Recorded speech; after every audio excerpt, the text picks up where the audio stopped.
You're now listening to Directing Magic with your host, Marquette Jones.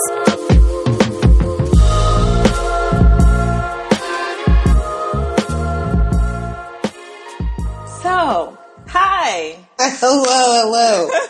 This is Abby. Abby, should I call you Abby or should I call you Alberlynne, or what are we doing? It's Abby. Everybody calls me Abby, but just to give you a little backstory about my real name, it's Alberlynne. My father's name is Albert, and my mother's name is Gwendolyn, and they were two black people in love during the 70s, so hence Alberlynne. But everybody calls me Abby. I love Alberlynne, though. That's pretty. Anyway, yes, Abby's cute, but I love Alberlynne. Like, that's like a character in a movie right there. Alberlynne, in quotes, Abby Harris. Thank you for coming. Thank you for being here. So let's talk about you. Let's start with your origin story. Like, who are you? You said that you're a child of the 70s. What else can you tell us about you? Yeah, well, I am, I guess, one of four children. I have three brothers, no sisters. And I'm originally from Los Angeles. I'm one of those unicorns that you'll meet that's from Los Angeles. Mm-hmm. After Harvard-Westlake, I then went on to Cornell University, where I studied industrial and labor relations. How did you end up all the way on the East Coast? It was definitely my plan after being in Los Angeles all my life. I definitely felt that there was this big world out there that I wanted to meet and engage with. And I also just kind of felt like I always had like a East Coast vibe about me. People would just say that to me randomly. So I chose upstate New York. And I was one of those kids that had never really lived in snow. You know, we see snow here. We can go visit snow here in Los Angeles, but I never. For the weekend, while you're skiing. Exactly. But or drinking hot chocolate as a snow bunny. Yeah. I never lived in snow. And so that was really a great experience. Oh my gosh, I really loved attending Cornell University and meeting so many friends from all over the United States and all different cultures. And there's a culture that's in New York, the state, that isn't in California, the state, including learning more about Afro-Latinas and Afro-Latinos and how our cultures, and even Caribbean culture is much more, just vibrant there, I feel, than it is here. And so just even learning those things was just fun and different. I did do a semester in Washington and worked Did you go to Howard? I did. I visited. It was funny because me and my friends were like, okay, let's go to Howard. Oh my gosh. We're like, yeah, let's go to Howard. Okay, we're going to go to Howard. And we were walking down the street and we were walking the wrong way. I know we were in the wrong neighborhood. We were somewhere. And this little old lady came off her step and she said, hey, babies, come on over here. And she gave us hugs. We didn't know who this one was. Oh. After she hugged us, she was like, you all are on the wrong street. Get out from around here. And so we had to get the right direction. Exactly. It was so funny. But we did go and visit and live in D.C. was just an awesome time. I don't want to date myself, but I will because, it was. But it was during the second inauguration of President Clinton. I'll say President Bill Clinton. I'll make that clear. Right. Right. So it was really a great time, and I really enjoyed my East Coast experience. But, it was interesting. I remember applying to law school because after my Cornell and Washington experience, I said, man, coming out of school, I'm going to have all this debt. They're not going to pay me enough. I need to go get more education. That was my head at the time. Little did I know. Yeah. Mm-hmm. So, that's on my list of things to talk to you about. Exactly. But I was intrigued by the industrial and labor relations program, the union organizing movement. I still am very tied to that type of activism even to this day. So I do find it interesting that that was something that I was led to look into as a young person, as a teenager even. To say that, I'm like, wow, I can't even believe that my mind was there. But I thought, okay, I'll go into arbitration. That was kind of something that I was really interested in. Mediation, anything that dealt with alternative dispute resolution, because it just was something that I was drawn to. And so found myself applying to law schools. And I applied all over it. And actually, my first choice was Georgetown. I was like, I'm going to go to Georgetown. I had just lived in D.C., fell in love with the city. And, I said, okay, well, I'm going to go to Georgetown. And I just said, okay, I got in. I remember going to visit again. And I remember the dean was like, yeah, if you're in need of sunshine and good weather, you need to take yourself out to California. And he said this to the entire audience. What? Yes. He was like, Georgetown's not the place for you. And we're not sunny here. Yeah, it was very clear. That it was like, this isn't necessarily the spot for you. And I just remember being like, well, wait a minute. This is where I said I was going to go. What's going on? And so I kind of drove back all the way to Ithaca, and I said, man, I really need to rethink my choices, my thoughts, everything on this. And so what I did was I looked back at all of the places that I applied to, and at the time, USC and UCLA were on my list. And I said, well, and at the time, USC was heavily recruiting African Americans to attend. UCLA was doing so too, but with everything that's gone on with the UC system, I think that they just had a difficult time. And they just didn't. Well, for me, they didn't have the money scholarship wise. Exactly. I feel like when I say, we're heavily recruited, I feel USC also is throwing more money at everyone. But I will tell you a funny story. So I ended up getting into both. But the funny story is that I thought that it was so informal that UCLA sent me an email. They sent an email acceptance. Wow. And I was like, that's just so informal. Little did I know that was just going to be the way that we would end up communicating in general. But you're really dating yourself with that. I know I am. Like, email? Like, is this official? It's like an email. That's so informal, right? I need my watermarked stationery acceptance letter. Thank you. What is this, right? Anyway, I think they thought it was cool, though. We're going to send email acceptances. Right. Anyway, I ended up choosing USC, and Wait, are you saying that you chose USC because they gave you a paper acceptance letter? Is that what you're saying? No, not just that, but they did heavily recruit. I would say I got calls from alumni. I got calls from people that were no longer that were current students, African American students, and they had a large African American community already within the school in comparison, I would say, to their counterparts. And so I just really felt like this would be a great opportunity. And for some reason, I said if I'm going to go back to LA, it wasn't really a choice between, in my opinion, USC or UCLA. And so that's kind of where I landed. I have been blessed to be able to have been accepted and say it so easily. Say, oh yeah, I was accepted to those schools. They're not easy to get into by any means. Had to work really hard to get there, but those were my choices, and definitely grateful for those opportunities.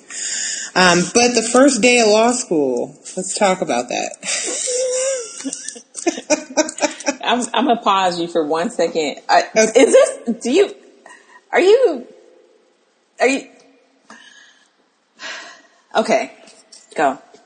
What? Tell me. Because I feel like I'm like, oh my gosh, like, did you prepare for this conversation? No. This is okay. You just started asking. You asked me for the backstory. I asked you for the origin story, and you were giving me that. Okay, cool. I'm good with it. Because what it is, I'm like, and I want to know about this, and I have all these little notes, but you are answering my questions. Like, how did you get from there to here? Oh yeah, which is what I'm totally fascinated about. This year, I mean, first day of law school. Let's hear it. Yeah, so first day of law school, it's like 10:15 is like our first class. Everybody's all nervous. They gave us some homework assignment we're supposed to do. We're like, okay, I'm supposed to know this. So we're in torts. Oh God. I am like, okay, I'm going to go to this class called torts. I don't even know what a tort is, but let's just go in here. Yeah. And it was about an hour and 15-minute class. And I just remember feeling like I had just made the biggest mistake of my life. Amen, sis. And so in lunchtime, I went over to the business school. I did. I am not making this up. I know you're not. I've lived this experience. I'm with you. I was over at business school at lunch. Excuse me. Yes, I was there at lunch the first day, and I said, Hi, I'm over in the law school, but I was just curious how it works. I've heard something about this JD MBA program, blah, blah, blah. And they were like, yeah, well, baby, you have to finish your first year. I said, yeah, I'm just trying to get through the first day, but if you just give me an application so I could just look at it, just to know what it was. And I sought out guidance from a lot of mentors at that time, because at the end of the day, I know I have one of those A personalities, one of those overachievers. So quitting wasn't an option. And I give mad props to all the people, because in every class there's those people that quit law school. There's those people that say, I remember there was a girl, she walked out after the first test we had, the first exam, which was at the end of the quarter, and she just said, I'm good. She just left, and everyone was like, oh, she's a quitter. I was like, she's our hero. We just don't know it. Right. But I just wouldn't quit. But I knew, day one, I had made an absolute mistake, and I encourage people now. People come to me and say, oh, wow, I want to talk to you about going to law school. And to this day, I will tell them, do you know what kind of law it is that you want to practice? Do you know why you want to get a law degree? And without knowing those things, going into it, I would tell them, you're going to pass the LSAT. You're going to be able to write a great personal statement to get into a law school. So you need to think beyond that. And what is it that you want to use your degree for? And again, that's just something that I share with people, moving forward. But anyway, I basically ended up in law school for the first year, and I was in misery. But the thing that got me out of it was actually doing more research about the MBA program that was at USC, Marshall School of Business, and also learning more about what an MBA could do for my career. And at the time, it's so interesting. Again, I said, arbitration, mediation. But when the law thing kind of was like, I don't know what I'm going to do, it kind of thrusted me to say, well, now you got to figure out what else you want to do. Because it's not going to necessarily be an attorney. So I ended up going through the Reardon Fellows program at UCLA. So I still have ties there. Learning a lot about what you could do with an MBA. And also just the things that happened to me while I was in the JD MBA program. I'm in this great business, law program at USC, and found myself managing a hip hop group called Fresh Air. Managing a R&B singer, Yolanda Johnson. I'm promoting parties. I started a nonprofit. I mean, it just was a sense of restlessness of what I was going to do and what I wanted to do. But I knew that academia, was coming to an end. So after graduation, of course, everyone's like, take the bar. All right, great. I'm going to take the bar. Let's take the bar. And I studied so hard. I think back, I said, oh my gosh, I'm going to study so hard for this exam, make it happen. And I didn't pass. And I remember looking around and being like, I'm listening to what God has told me. If I had studied half this hard in college, I probably would have been magna cum laude. I mean, it would have been just, she's a valedictorian or whatever. So it didn't happen. And I realized that a lot of people really wanted me to become an attorney. But it wasn't me who wanted to do that. So I ended up taking on jobs as a paralegal and executive assistant within the legal departments at studios here in Los Angeles. So my first real job was at Paramount Pictures. And I was a contract administration analyst.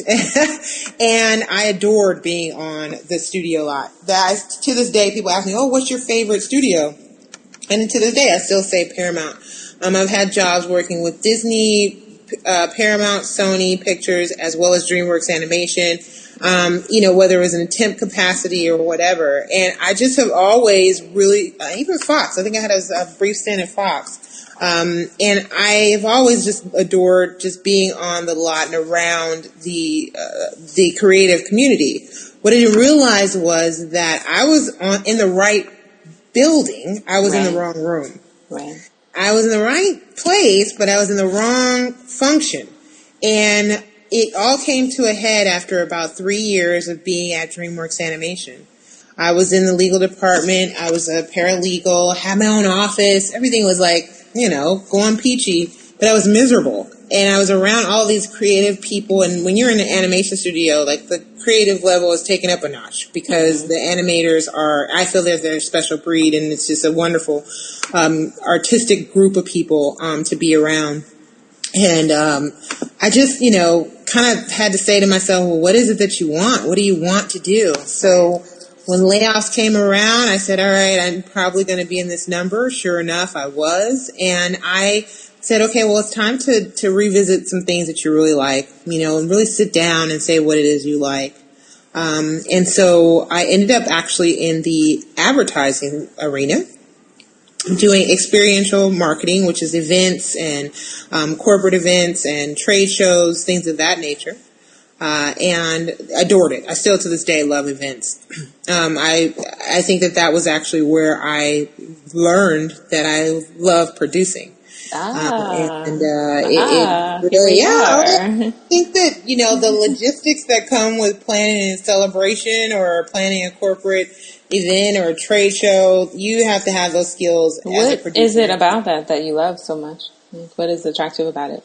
I think it combines some of my passions for organization, and also connecting players and people, and also bringing together some full event. So I love, and I think I love everything about production, from beginning to end. It's all of the build-up and planning that goes in place, because the actual production, it goes as well as the planning process, and all the back things that it took to get to this point, and all the players that you pull together, and also being as organized as you can. But yeah, and then the lights, camera, action goes on, and when I think about it, the advertising world definitely gave me I would say my initial area, passion for it. And while I was in the advertising industry, again, I was managing a singer and, a rapper, and we had talked about doing music videos. I'm like, okay. And so pulling those things together, doing their photo shoots, I didn't realize those were things that were really preparing me for becoming a producer.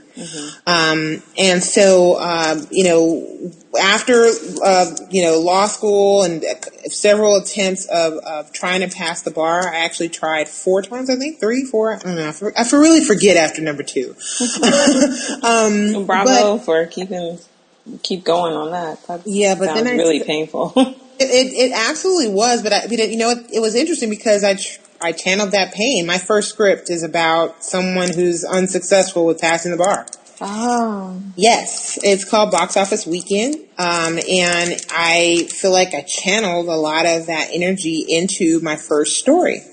And what I realized is I was going through this experience, perhaps not so much for me, but perhaps for someone else. Are you playing with something?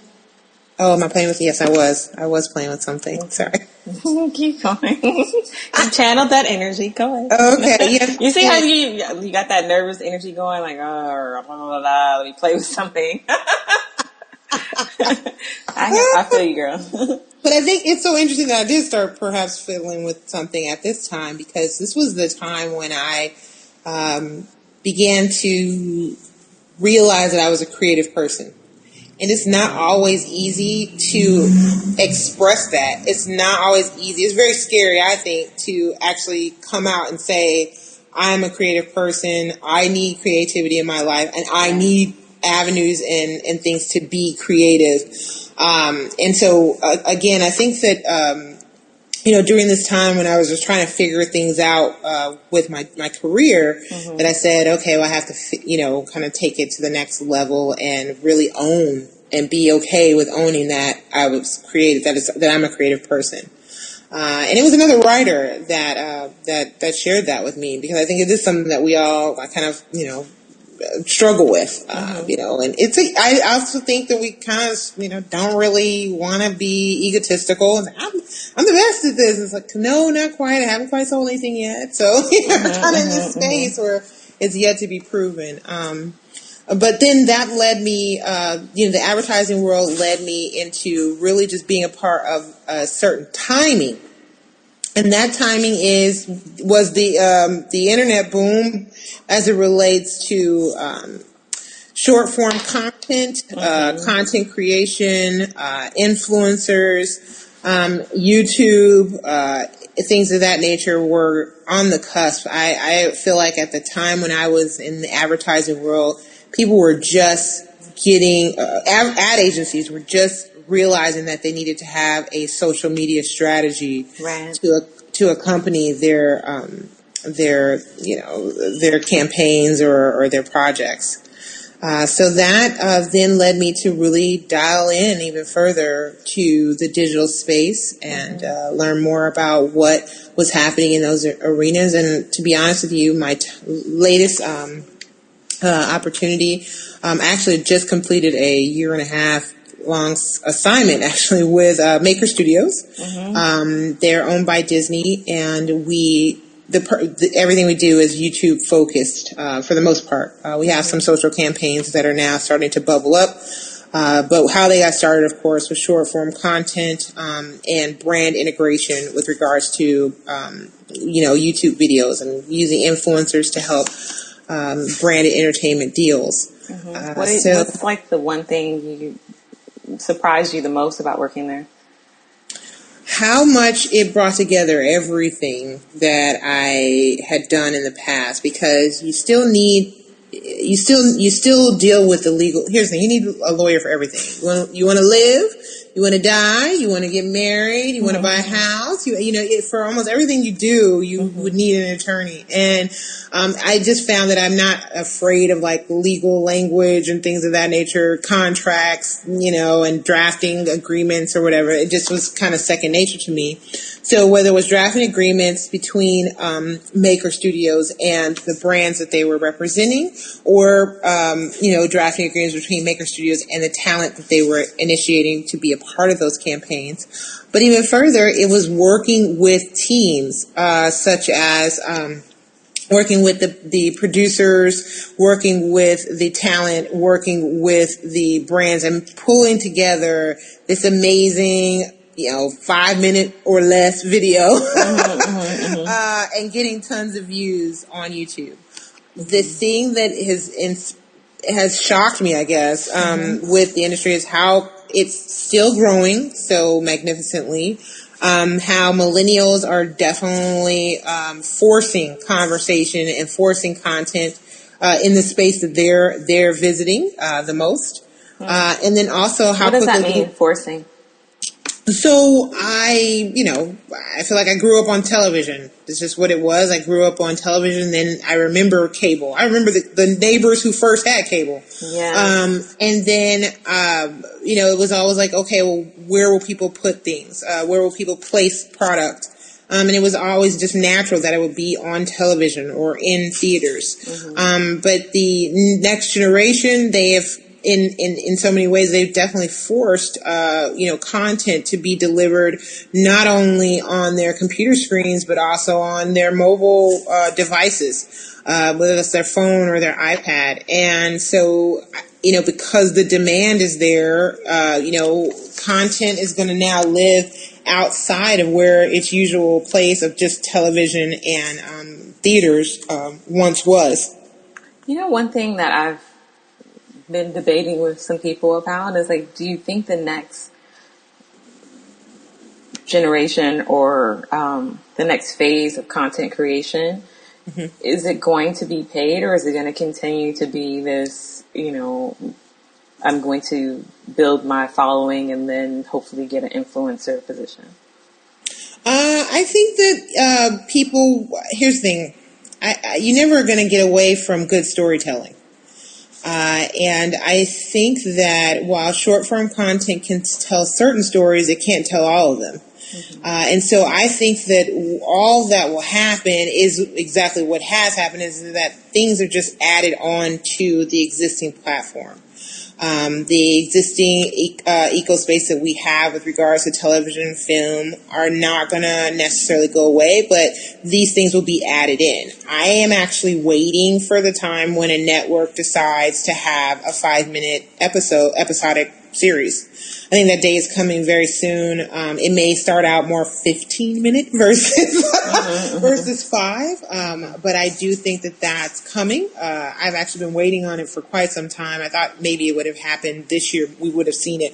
But I do think it's coming soon. For the most part, most of the major networks have a short-form content platform, or they're utilizing short-form content in some way. They're using snippets of things, etc. But I think that what will happen is more that things will be added on, not necessarily eliminating something. People still, at least I do, I still love the experience of going to the movies. So as much as I appreciate my cable provider or your Kindle stick or whatever, your Amazon stick, there's something about going to the movies and, enjoying it with a bunch of strangers. Yeah. Except for when they force you to sit next to a stranger that you don't have a good vibe with. I don't like that. I'm like, I need to see the person before I agree to sit next to them. Like, come on, man. Yeah.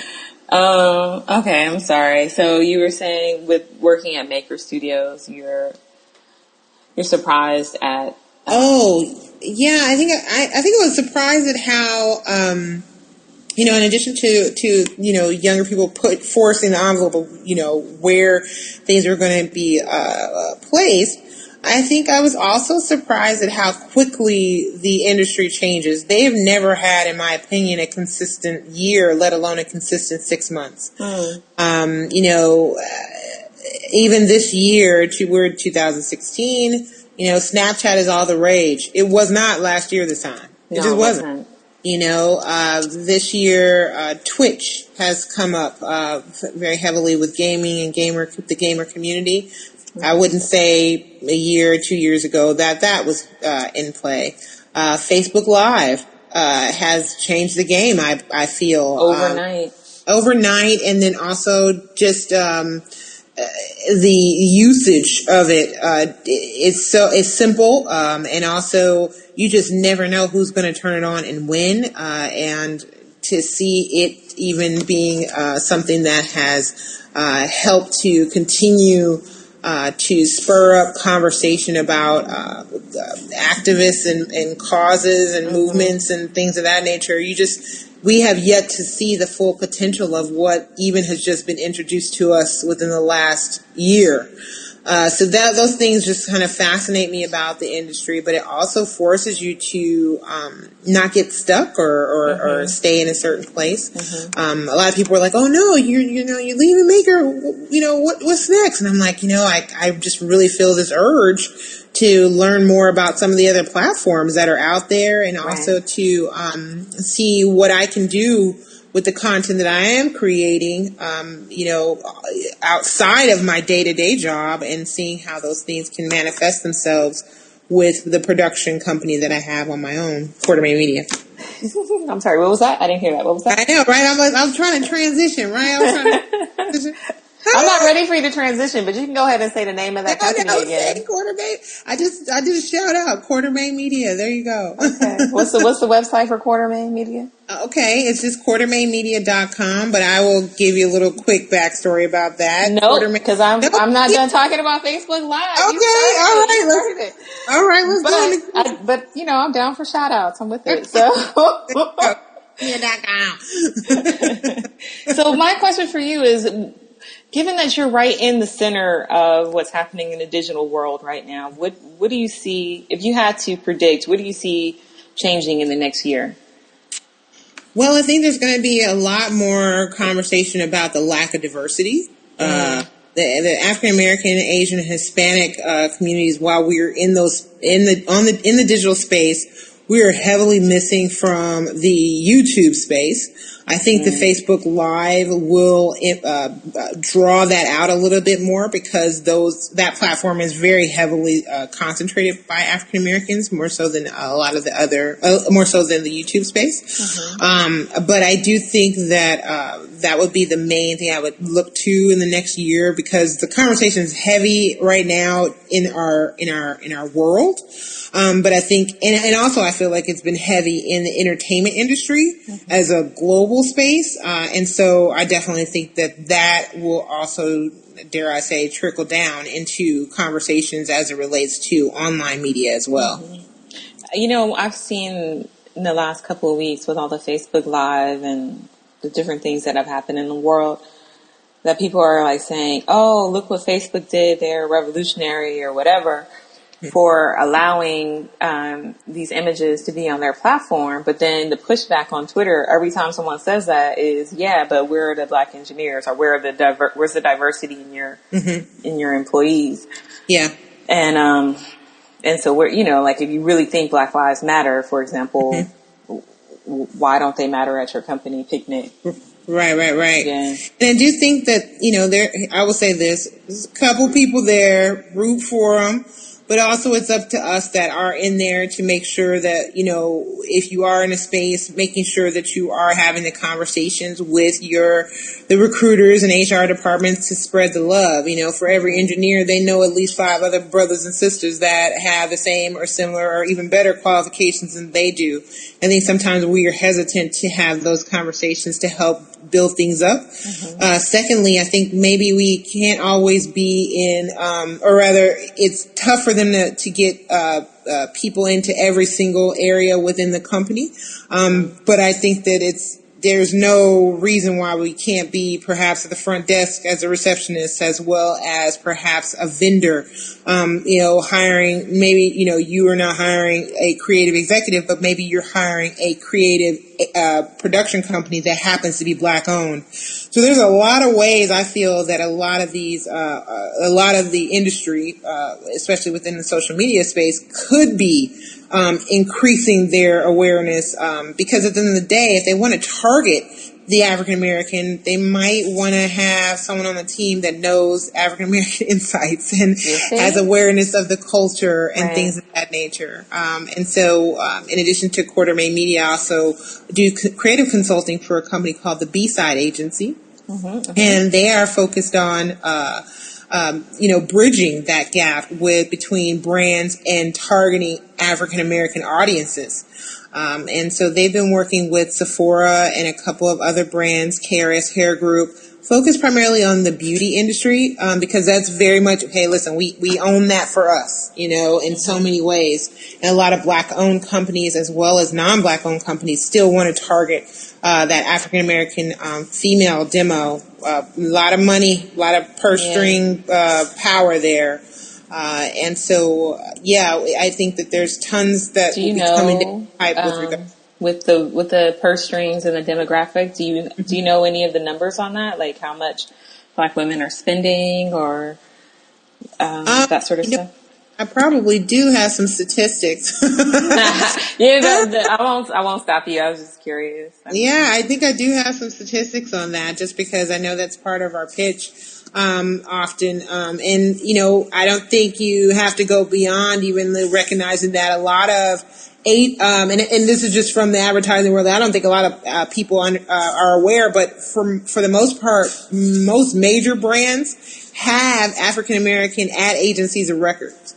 They have, in addition to their general market agencies, they have an entire group of people that are dedicated and focused on, targeting the African American community with their products. So I've had the honor and privilege to work with companies like Burrell Communications and speak with people at Uniworld Group and speak with people at, Muse USA. And the same goes for, the Hispanic and Asian demo. I think that, just to give you a great example, but Toyota, they have an awesome agency, Saatchi & Saatchi, but they work with Burrell for the African American agency. They work with Cornell for Hispanic demographics. So they're very much aware that there's something special when you're trying to target a different culture with your products. Mm-hmm. And you said you're consulting with, what was the name of the company again? B-Side? B-Side, B as in boy, or black, right? The black hand side. Okay, I like that. And we usually say B as in boy. We need to start saying B as in black. It's called BSIDE Agency and just started in October of 2015, but it has already kind of moved into the space and seen a lot of traction. But I think it's really because no one is in the space at this time. Right. So bridging the Black experience with the digital platforms. Yes. Gotcha. So we're transitioning. Okay. And I want to, let's see, we talked about you being a lawyer / filmmaker, or at least being legally trained and being a filmmaker as well. And we definitely have some insight on how you got from one to the other. Mm-hmm. But I was curious for you, why, because almost everyone I know is like, I want to be a director, but I've never heard you say that. And I'm very curious about why not? I love writing and I love producing. I actually have come to learn that as much as I love writing, I actually love producing even more. I will write. Can you be my best friend? I need that person. You do your job, I do my job. Please, okay. Yeah, and that's the way it is. I mean, I think the role of producer is to, know a whole. Here's the thing: know a little bit about a lot. Right.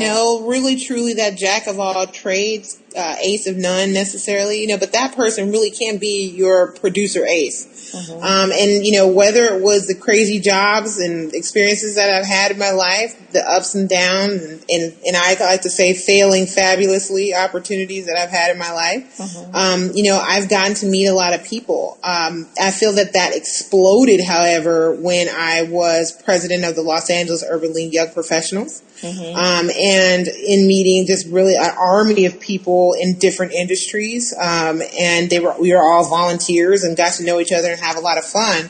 But it's really about, pulling something together when someone does come to you with a script or an idea, or recognizing that an idea hasn't happened, and how do you bring that forth, or how can that happen? And, your mind is always, thinking, but I think it's also because I gave myself permission to be creative. I gave myself permission to say, okay, I'm a creative person, and okay, what ideas do I have, or what do I feel that I want, as I think I put on, recently, that what I want the creator to use me for to create. And so those are just some amazing things, but I love producing. And it's crazy. And I think maybe I love the crazy with it. I'm sure, being a producer is probably the craziest thing, and you can never plan for everything, to go great, and go perfect rather, but it can go great. It just may not go perfect. And something's always gonna, go wonky on the day of, and trying to think of those things. But it's just something that really, truly, all of my skill sets all over time have just completely converged and crashed onto, this thing that I am truly open and willing to say that I'm absolutely passionate about. Well, and what type of projects, because when I put this up, I guarantee you that like 15 of my friends are going to be like, she's a producer and she loves it. I need her to be my best friend. So first of all, let me just say I'm first in line. But now for the rest of you guys, what type of projects would you look for to collaborate with a director or another writer on? Yeah, well, my number one passion placement is always television. I love episodic television, but it's really difficult to get into that door. I mean, you have to almost like pound. You're going to get more no's than you do yeses. But I have learned, even just as a producer, writer, that I also love the pitch process. Yeah, I love on my list. Okay, I love that. Okay, well, I'll save that for your actual question, and answer you is, I have my own ideas that I like to produce, but lately people have been coming to me asking me to participate. I love collaborative efforts. I'm not someone that's like, you have to do it this way, but I do ask people to pay me. Hey, I've done this enough. I'm not a volunteer anymore. I'm not an intern anymore. I can show you the work that I've done, and we can take it to the next level. And I also feel that every project that I do, it's the best thing that I've done. The latest thing is the best thing that I've done. I'm open to hearing people, hearing people's ideas and things of that nature. I just ask they protect them. People don't think much of the WGA registration number. I do. I definitely believe still in the poor man's copyright. Mail it to yourself, protect your work, things of that nature. And also, can you say a little bit more about that for people who don't know about the poor man's copyright? Poor man's copyright, putting it in an envelope, and sending it to yourself or to like a family member, certified mail, putting your work, so that someone can't necessarily just easily steal it or claim it. But at the end of the day, ideas are, can you curse? Anyway, everybody has ideas. You want to put... It's a problem. I hope I can curse because I have a potty mouth. So. That's okay. We'll leave this one PG. What I'm saying is that basically everyone has ideas, but it's about execution. And I say that also to the writers and producers, people that have these creative ideas. You do actually need to either work towards producing them yourself or work with a producer to get them to the place where they have been actually executed.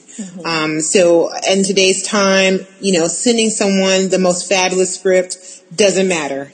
Get your one sheets together, make sure those are tight, but even further, what's your log line? Spend some real time on those things because you got to realize it's almost like a resume. They're spending like 30 seconds on this thing and then they're moving on. So the reality is, you really do need to take things to the next level. You need to consider including visuals with your presentations, and no matter how short or small they might be, you do need those things. And so getting with a producer to help you with those is definitely key. And for you, in terms of the episodic television stuff, are you more drama or comedy or family or I would reality? Say, drama is my favorite. But I've learned you have to be ready for whatever. So if you were to ask, Abby, what are you working on? I am working on a documentary, an animation project, a short. I'm working on, episodic television series. I'm working on, and I always still, but I never get stuck on one thing. I think that that's also a danger a lot of people have. They think that, I thought when I wrote my first script, I was like, this is the best thing ever.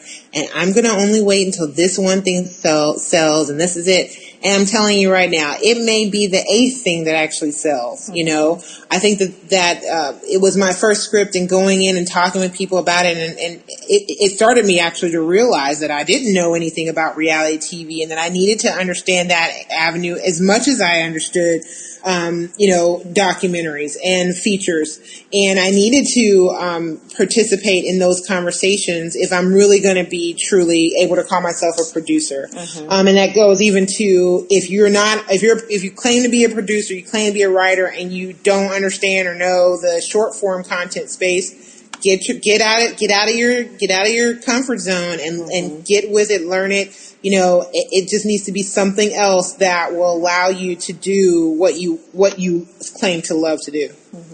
And when you, because one of the things that I love about you is I do not hear ever any fear in your voice when you talk about pitching, which is the opposite of me and everybody else I know. And so I just, I would love for you to talk about, how do you get over the nervousness? What is your process for preparing for a pitch? That sort of thing. Yeah. Well, Wait, I'm sorry. Before you do that, can you just tell people a little bit about the different places where you have been able to get in the room and pitch to? I know the list is extensive because we've talked, but. Sure.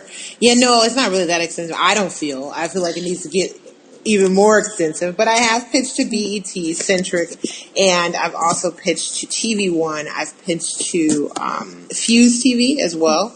I've also pitched to Revolt, and I think that I just the thing is that that's 5 more than me. But I still haven't. Here's the thing: I want to tell everybody, even though I've pitched, I haven't sold anything yet. But you are able to get in the room, and you have a continuing relationship with all of those networks, or at least until the person that you met with leaves. So, yes. I think that's highly valuable because again, like that's 5 more than me, and I've been here in Los Angeles for 5 years, and I'm like, pitch what? Yeah, and I think it's just a matter of keeping, you have to keep a good spirit. First of all, I usually go in, my mind is they're going to say yes. Nice. Even though they say no at the end, I'm like, are they going to go, hey, you going for this, right? That's how I pump myself up. If anybody talks to me like right before, I'm in this zone where it's like, I don't say, if they say yes, I'm like, well, when they say yes, this is how I'm going to go with it. So that's really the mind space that I put myself in. And then I also don't take necessarily a no as a no. I take a no as a not now. Or a no as a, no, but if this, if that. When I come back with. And so I'm very kind of in the zone of really trying to, can you hear that? I don't want it to mess things up. Hold on, let me close the windows. You mind if I close the windows? I do not mind. Do that. I see there's a gardener. Sorry about that. Sorry about that. Okay. I love this thing. I have this call recorder and I just paused it while you stepped away, and then I unpaused it. Oh, great. Should have Superfly. Okay, sorry. Okay, go ahead. It's okay. But no, I really just, I never take a no as an ultimate nail in the coffin, One, you just never know what they are going to say in the room, why there's, and there's also a lot of politics that goes on at each network. You don't even know what's really going on, but they've already decided they're going to shift everybody into a certain area, or they're going to shift their focus and energy, or they're changing the demographic that they're going after and targeting, or they're changing this or changing that. And so you really can get caught up with a lot of different things is the reason why there's a no. But I think what's most important is to get in the room, make those connections, and also to have them like you. Part of your pitch isn't even about the project that you're pitching. It's actually about you and what you know about them and what you know about their network, why you're there. Are you passionate about the network? Are you passionate about what the direction that they've been taking, the fun, new, and different things that they've experimented with? You really kind of have to know and understand who you're pitching to, not just as the person like that has invited you, but the network that they represent. So doing that due diligence is also helpful. And then watching the network, watch the network. If you really want to, there's so many people that I've talked to a lot of writers, producers, a lot of people. They're like, okay, they're like, yeah, how did you do that BET? And I'm like, well, did you see this or did you see that? And it's like they're not even watching it. Or if you're going in to pitch a reality TV show, you better be watching reality TV. It's a tough pill to swallow sometimes, but if this is what you want to do, you need to be in it. You need to be in it. When you talk about getting into the room, what is your strategy for getting into the room with these different networks? Yeah. So the most success is definitely, asking networks if they will take unsolicited material. But for the most part, a lot of them don't. So Quartermain Media is repped by Nixon Peabody. We have an attorney that we have retained it's an entertainment attorney that is focused on entertainment entity within their law firm that focuses on entertainment. And what I will do is, and I will tell anybody, getting an attorney only helps you still get in the room. It doesn't give you access to the networks like you would think. So take, for instance, we are rep by Nixon Peabody, but I'm still reaching out to the networks to seeing, if they take submissions by a repped production company and what is their process. And once I know and understand that, I then feed that information to my attorney, who then literally copies, pastes, sends a email that I've helped them craft. And then again, they're sending it, but they're not going in the room. So it's all on you. That this process is definitely still on you. It's going to be your sweat equity that you put into it. Awesome. So, so tell me, what is it that that you're working on with Quartermain? Like, what kind of stuff are you guys working on? So we are working on a documentary called Street Address. That's on the ticket right now. We are wanting to focus on some energy on what's happening with the homelessness experience in Los Angeles as it relates to policy. There's a lot of nonprofit organizations. There's a lot of initiatives around the city of Los Angeles with regards to ending homelessness. But I literally live near what would be considered a tent city. And yes, here in Los Angeles. And so it's like, well, are they aware of these programs? And if they are, why is it still falling such that we're not able to help them? It's really so that's an interesting thing, like coming here from New York. I mean, New York has a lot of homeless people, but the vibe of the homeless community here is really, really different than New York. It's absolutely. It's more intense. It's more aggressive. It's more like they're separate from society. It's very, very powerful. And I would say that this is a passion project of James, my partner, James Woods Jr. He's the director for that. And he really was the one that kind of sparked the conversation amongst us to kind of push through. And it was because he's from Mississippi. And he's like, we just don't have this the way you all have this. Like, somebody takes people in, like somebody's got somewhere to live, and I think it's also like, when you think of the state of Mississippi, the poverty level is, abysmal, but it's still not people sleeping in tents. Like, it's still not at that space. So, he was the one that kind of started asking more questions, and we just, I think that that's what most documentaries are about, trying to answer or at least pose questions, and then you go down the rabbit hole to get even more. You don't always come up with an answer. We definitely feel like we addressed a lot of solutions, but again, they're still homeless. And that was one of our questions was, will it ever be eradicated? And people answered it differently. Can't wait for that to come out this fall. Oh, cool. Yeah. Is it feature length or? It is feature length. Yes. Okay. So that's our one of our feature length films. We were also working on a animated project that I call my Bootylicious project before formation. It's called Doobie and Doobie. Oh, that's really cute. I don't know. Like, if this is for kids, I'm not sure. Exactly. It's more adult comedy, and it's an animation project, and it's focused on a cross-generational relationship between a grandfather and a grandson. The grandson is in college, and he's planning to study horticulture and how he can make marijuana legal on a federal level. But their conversations basically happen in a DeLorean that on the hood says "all bad bitches," and they have conversation and commentary between the older generation and the younger generation. So, that sounds really cute. Yeah, that's on our ticket. Did you say a DeLorean, like Back to the Future? Yes. Well, with animation, you can do anything. It's so much different, I think. So that's a great project, and we're really having a good time with that. But we're prepping that one for online. However, hoping to have some conversations with some people at Adult Swim. That's cross our fingers. That's our plan with that one. One of our short form contents that I'm really excited about, it's called APT, #APT. And apartment.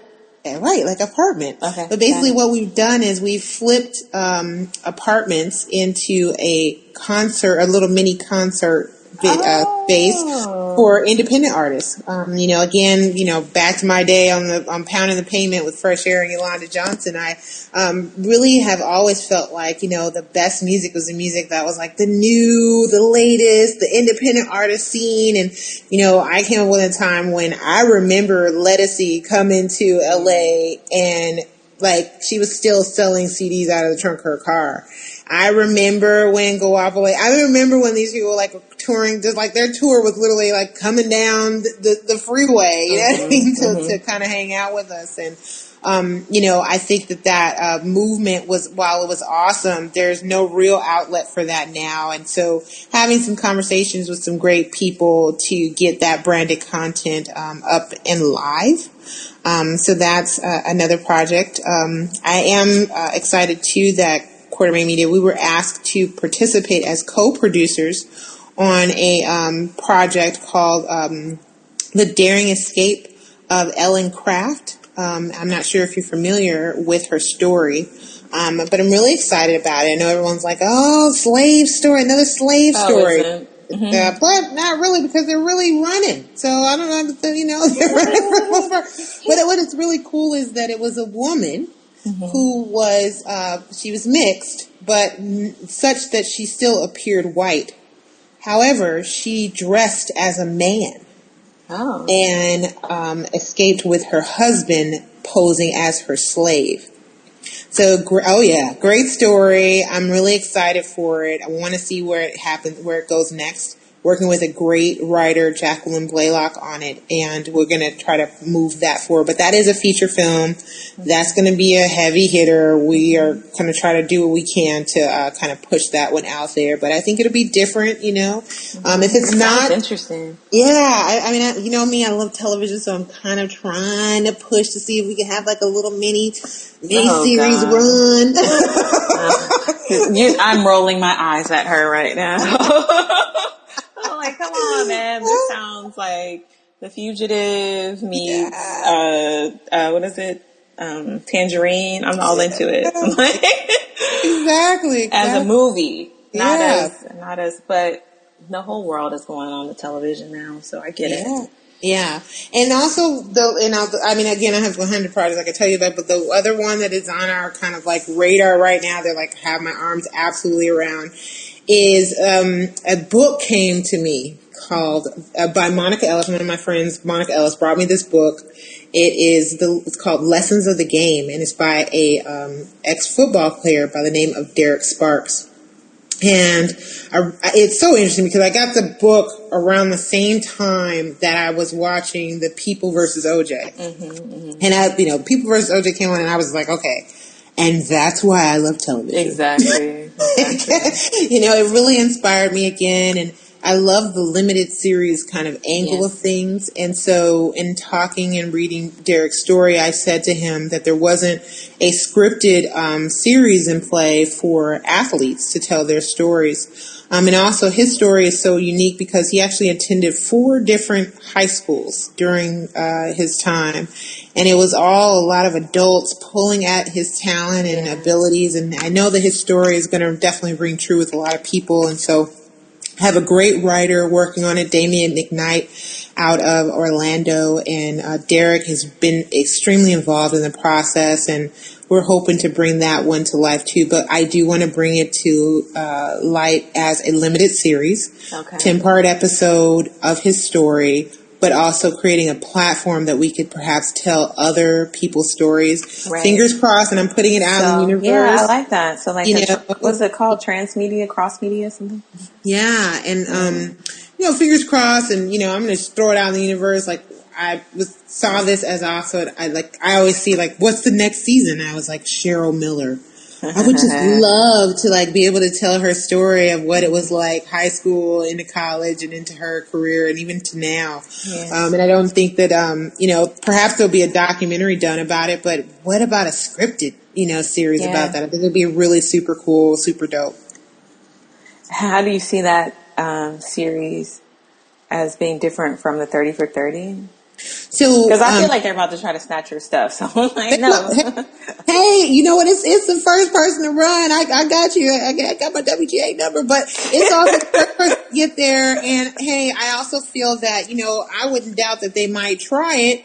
But, the television landscape is so massive now that, people are doing something on, Bravo, changing the name and putting it on We. I don't, and doing it differently. But I would love to work with, the creators and producers and everyone that's involved in 30 for 30. So I don't want to, knock that at all, but I just think that, it would be great to be able to have a platform to tell. There's so many stories. Trust me. There's so many stories that could be told. I never worry about, I know, and I love this about you. Tell the people how you manage not to worry about people snatching your stuff. Here's the thing. Like, so I think it was 2009. My friends and I, we sat around and we started talking about hip hop and how, man, we feel bad about the next generation. They're not going to get to know it. Da, da, da, da. So we came with this whole idea called Sons of Hip Hop. Mm-hmm. And we were like, okay, we're going to do this Sons of Hip Hop. I remember putting together, this was actually my first sizzle that I ever created. Because I realized, just interject? All of this is documented online. Okay, continue your story. Yes.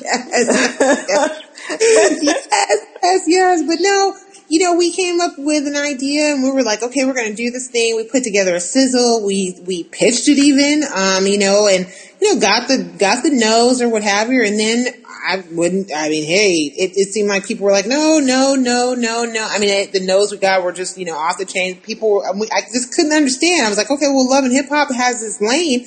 And I think that people still want to see these stories. But Sons of Hip Hop is about, the male children of legends in the hip hop industry. Right. But that's exactly what it's about. But it's also about the fact that some of them have decided to follow in their parents' footsteps, but some of them have not. And sometimes it's just wonderful to kind of see how having a famous parent has shaped them. And what was growing up with them like. And we got to meet a lot of kids and a lot of, parents that were proud of what they did. And you know what? I will definitely make sure that I give you I have a lot of projects that are like unlisted on YouTube. But I'll make sure that I have them listed for you and everyone to check those things out. But I have found, that it was more intellectual, I think, than what people were wanting to hear and see when they related to hip hop. And I say that because of the content that has made it out. Here's the punchline. Okay, what's the punchline? No, you're about to tell it. Oh, no, that's it. I think that because somebody else totally took your idea. Well, I don't feel like they took it. No, but they did. It was put in the zeitgeist, and all of a sudden, one of the networks that you pitched to has a project that looks an awful Sons of Hip Hop. I'll just say that. Okay, fine. But I look at it and I say, you know what? That's their version. And also, I know that I'm smart enough to remix. Okay, I will remix in a heartbeat. And, right now someone else saw what we wanted to do with Sons of Hip Hop. And we have an artist actually that's interested in creating an entire visual album and, coining it, in the body and then in the mind of what we wanted to do with Sons of Hip Hop. So again, there's always those things too. And I feel like, man, people like, oh, they stole my idea. It's like, okay, they're probably inspired by something they saw. I can't say they actually stole it, but I do think that, certain things become hot around a certain time and they keep it going. But hey, I think there's ways also, especially for the Black community, Hispanic community, Asian community. I feel like we should be ripping off more shows. We should be saying, okay, well, why do they have a Black version of this? Or why do they have a Hispanic version of this? Or why don't they have a multicultural version of this? And we can put our own remixes on it. So it goes both ways. But I also want to say this too. As a true, I still feel like I'm nervous about saying it, but as a true creator, right? Yes. I just can't get hung up on one idea. Yes. I'm blessed that, they come to me all the time. I literally have to write down things that come to me and work on them later. I have tons of ideas I haven't even written like more than a line about. But I know that they're out there. I know that I want to do them.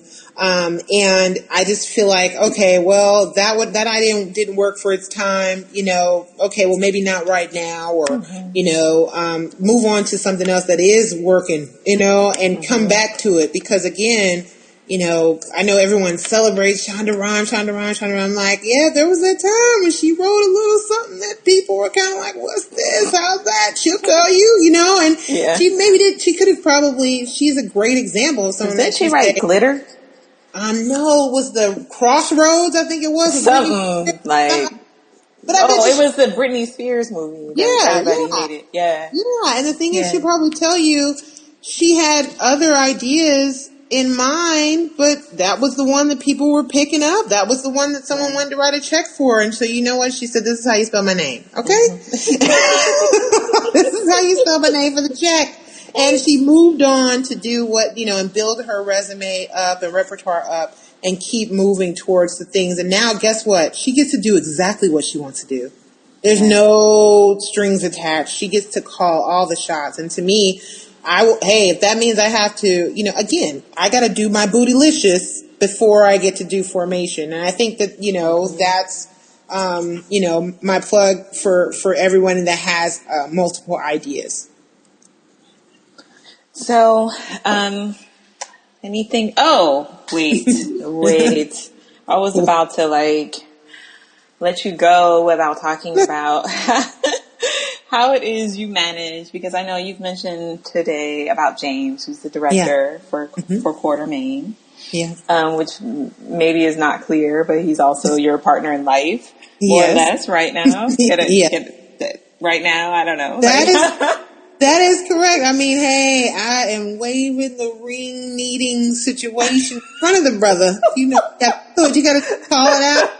Wave your hand, get your nails done, and be like, "Hey, look at here. Do you like that polish?" You just gotta, play the game. But yes. How do you guys manage to split the work between you within the company? Like, how does that part work for you? He always says this thing that I think it's weird, but he always will say, "Oh, you know what, Abby, you're the brains, I'm the labor."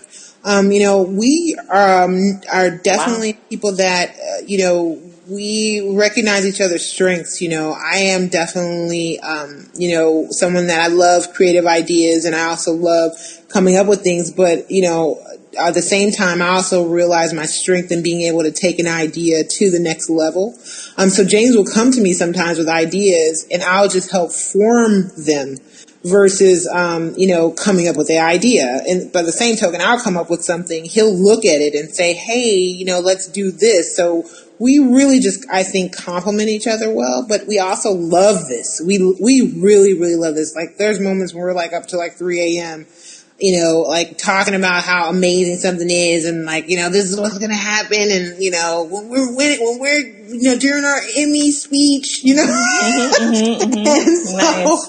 We definitely have those good times, but, we also just respect each other. We love each other. We respect each other. And, we really realize that we have a good time with it. We have definitely had those moments where when it's not going well, we just kind of say, hey, we need to back off, because we usually are having fun. We're usually having a good time. So it's that temperament too. But, we definitely balance each other. And he has had to tell me, even on set, back off. And it's because, as you're producer, but on the set, it is all the director, and they're in their lane, and, you as the roles matter, that matters. So I've definitely had to kind of just step back and be like, okay, I trust and let that piece go. So, but yeah, we have a great time together. And Quartermain Media was something he named, because he said that his grandfather used to tell him all the time that he should have been born a Quartermain. And he asked me if I knew what that was. And I said, yeah, I bet you some of your friends know, your people will know, but it was the name of a wealthy family on all my children. And I knew it, and I thought it was great, because I was like, wow, someone was that deep into the story that they thought this was real, right? They thought that was real. And shared it and felt like, he should have been born a Quartermain. And I thought meaning that he should have been born wealthy and white? Yes. Yeah, well, let's just take the wealthy part.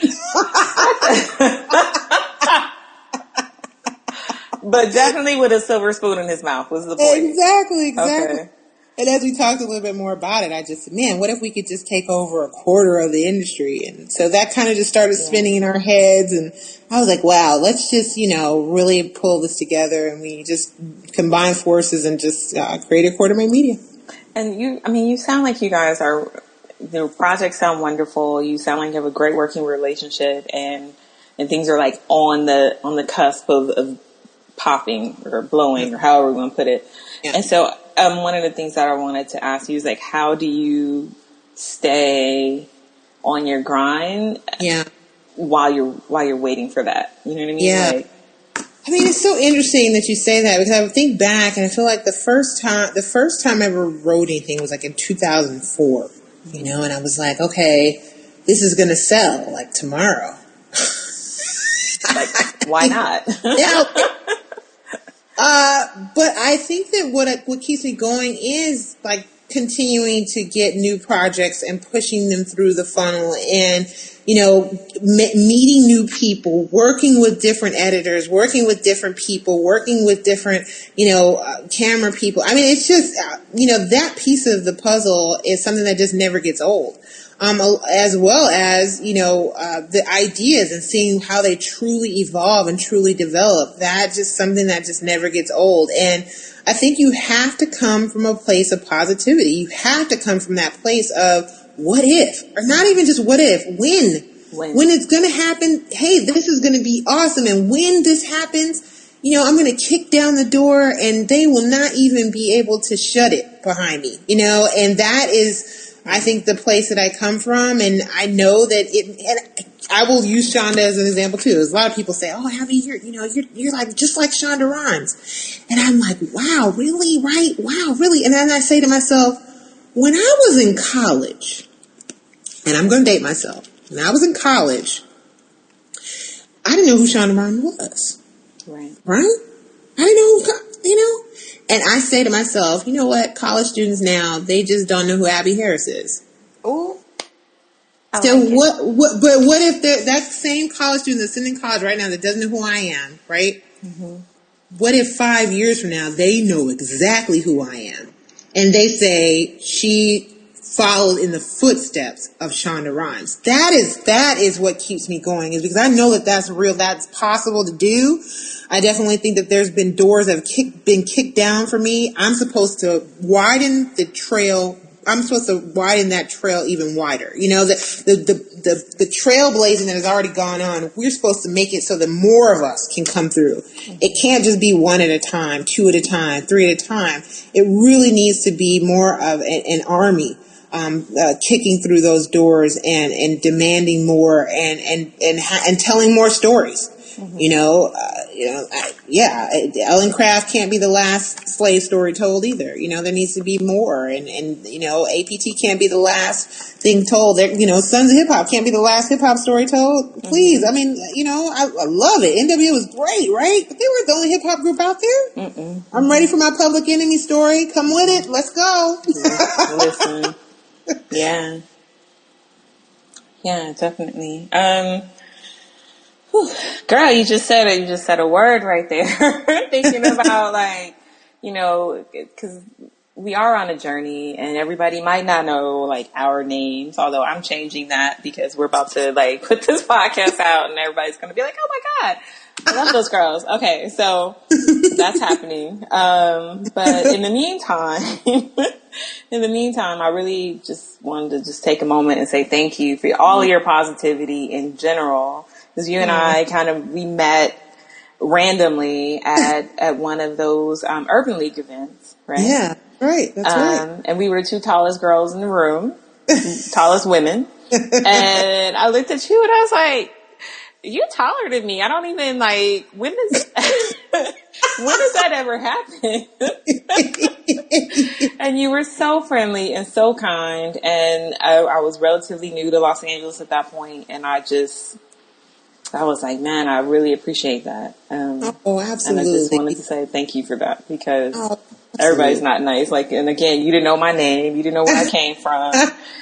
You just knew that she kind of tall. But okay, I like it. And so. Yeah.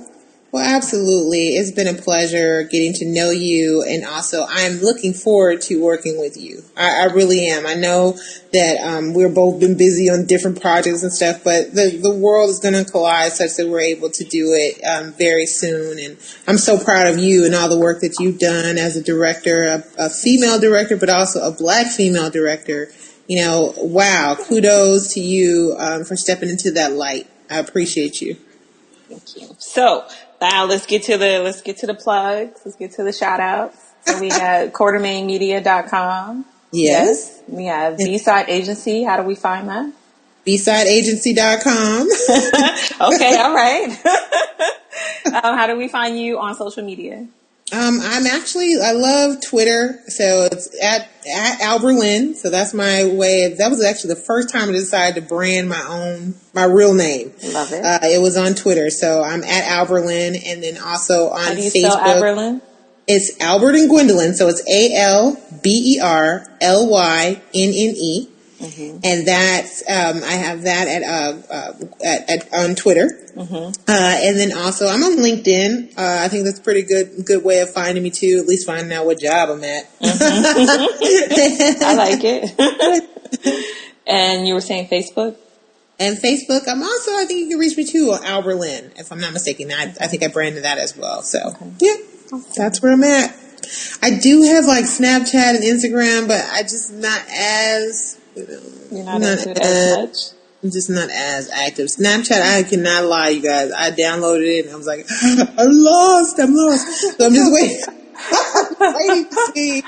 I'm waiting to see what I can make happen there. I gotta have somebody like train me on that. I need a young person to explain Snapchat to me, because I do the same thing. I downloaded it. I'm like, okay, so now, like what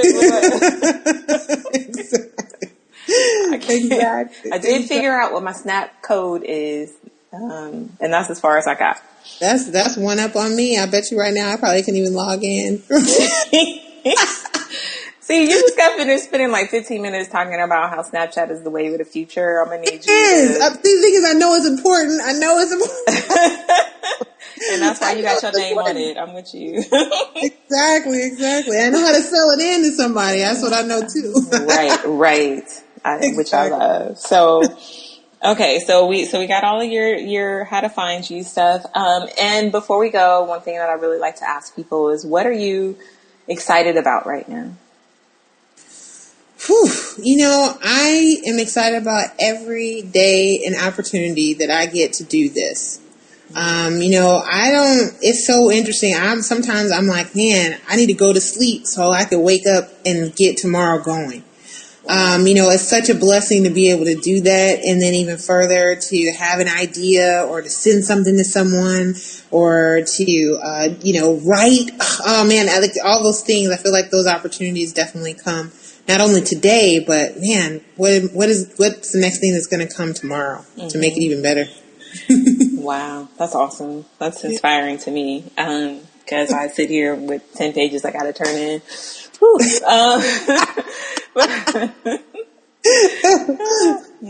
through, girl. Push through. And the thing is, with this particular project, side note, I'm really excited about it. Like as excited as I've been about anything for a while, and still, I'm late on my pages. I feel like I'm letting myself down on that. Like, what's going on? You like this one, and the characters are talking to you, and still you bullshitting on the pages. I don't. Yeah, man, you got to get to it. I do.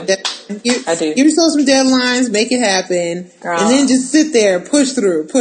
I'm gonna go. So the goal is, I cannot go see Ghostbusters until I turn my pages in. Girl, you got to get it together then. Exactly. Right away. Yeah, come on, girl power. We got to support. Exactly. So thank you so much for being here. I'm not going to talk about when it's going to air. Okay. But coming soon. And when it does, when I put it up, I will also put up links to how to find you. And I thank you so much for giving me your afternoon. Well, I hope it airs before you go get to see Ghostbusters. That'd be so terrible. If you're like, oh my God, this is up. You still ain't seen Ghostbusters. Okay. I just got you good, didn't You I? You did. I'm like, I can't even say nothing. Because I really want to see it. So now you really putting a fire under me. Yeah. Thanks, Abby. You're welcome, darling. Okay, so it's coming sooner rather than later. So then that means the next person I get to talk about how much I love Ghostbusters, and the episode is up. Anyway, okay. Cheers. See how that works? Yeah, I see how that leadership skill kind of just popped out of you right there. I saw that. You're like, I'm a producer. I'm producing you, girl. Well, thank you so much. All right, take care and tell James I said hi. I will. Thank you. Mm-hmm, Bye. Okay, all right. So that was me and Abby Harris having just a little too much fun at the end, but got a little loopy, went a little long. Sorry about that. But I really wanted to allow her the opportunity to really share her journey. I learned a lot from it. I hope you guys did too. The thing that is coming up next is Jackie Stone, the creator of Compersion, which is a hit digital series on YouTube. You can also find it on her network, which is called Enchant TV. That's going to be 2 weeks from now. Hopefully going to be doing this every other Tuesday. I actually have a collaboration I get to announce pretty soon. I'm looking forward to that. And in the meantime, if you have questions, if you have comments, if you have do better or good jobs, you can leave all of that on social media, Twitter, Facebook, Instagram, under Directing Magic. Till the next time, take care, and I hope that you are doing something that you're excited about.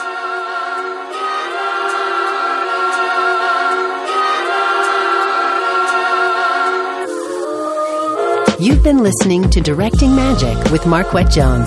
Be sure to visit directingmagic.com for past episodes and other information relating to the show. Also, be sure to subscribe and rate and comment on iTunes. Until next time, bye-bye.